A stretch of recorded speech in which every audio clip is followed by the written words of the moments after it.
Hello, Bashar. My name is Sean and I'm in Texas. And my question for you is, what are the more prominent ET races that I may be connected to? And what exactly can I do to facilitate more open contact with them, whether in meditation and or in the dream space? Because at the moment I have no recollection of any encounters with ETs at all, but I've always felt a strong pull and a deep love for extraterrestrials. Thank you. The more you can be of service to others in whatever way you are passionate about will connect you more strongly to whatever extraterrestrial and spirit guide and angelic connections you have in terms of downloading information from them that will help guide you by being of service to others. The idea is that after open contact, as I have already said, many different and new opportunities will be offered to humanity to also work with extraterrestrials, different kinds of jobs that humanity will have that don't exist now, because extraterrestrials will present different opportunities to humanity to do those different new things. So it's not about so much doing anything different right now. Open contact will happen in a couple of years, and after that you will know what you can do. But for now, follow your passion, be of service to others, and increase your frequency so that you can have better communication with whatever will help guide you in life. Everyone has extraterrestrial connections, just like they have connections to their spirit guides and angelic beings and their spirit team.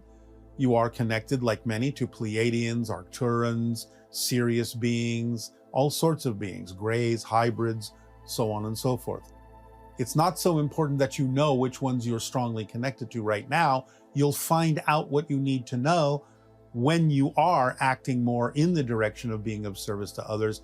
And also after open contact, you will find yourself gravitating to the extraterrestrials that show up, and you will know that you have a kinship and a connection to them, and you will avail yourself of whatever opportunities they may present to your society at that time.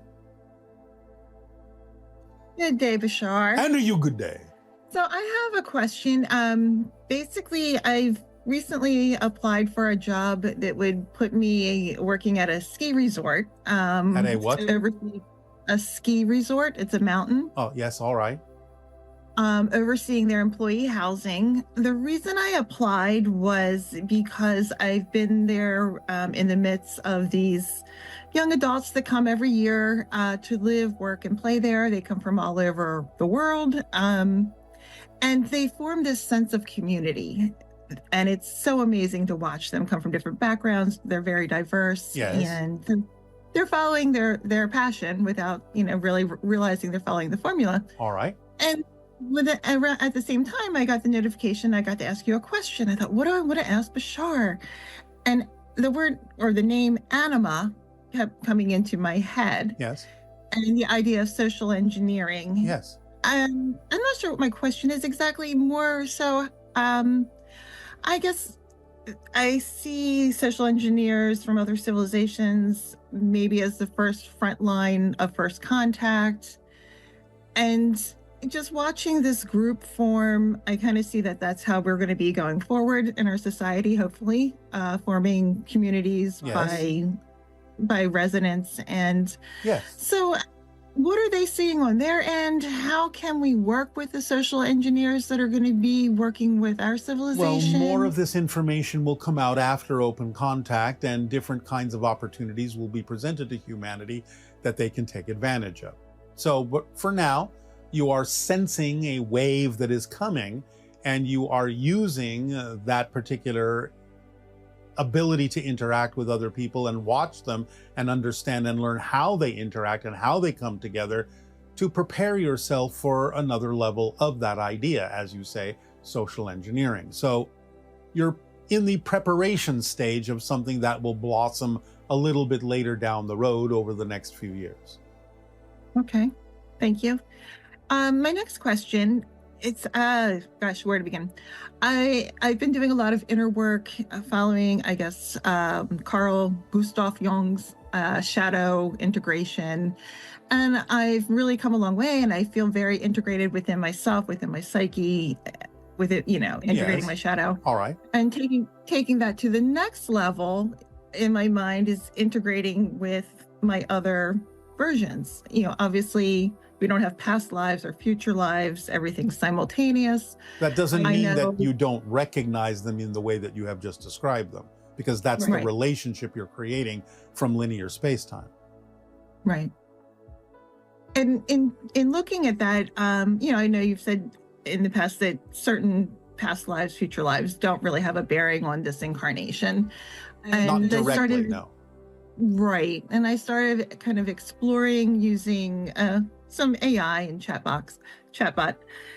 And I have come to understand, or I believe there's a past life in Atlantis.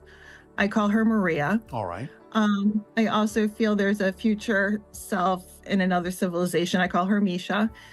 I do these little exercises where I meet with them. And I guess my question is, I'm looking to be more fluid in my experience of my full self within this experience.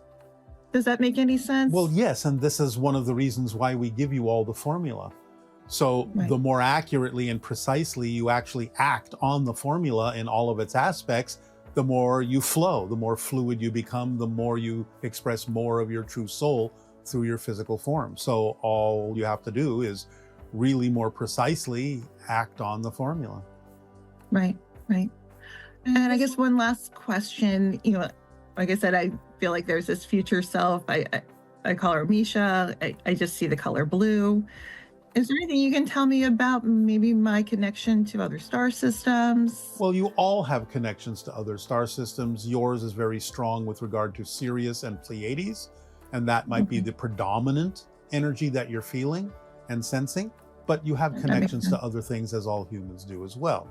Nevertheless, if there's something you specifically really need to know, following the formula is what raises your vibration to make you more receptive to higher frequency information that will come in perfect timing exactly when you need it. So you don't have to focus on that. You just have to get going and live your life and be of service to others in a way that allows you to continue to stay in that high vibrational state so that synchronicity can bring you what you need when you need it. Right. I've been doing that. All right. Like you said, that physical personality, brain, mind just has to just get in the way. And I've been working on trusting the process. Yes. The process is the point. Yes. There's a transmission you did. There's a video that I think I could probably give it back to you verbatim about All following right. the process in your higher self. All right. That's perfect. Okay. Does that help you? It does. It helps me quite a bit. Then we thank you profoundly. Our unconditional love to you. Aveo. Good day. Aveo. Thank you.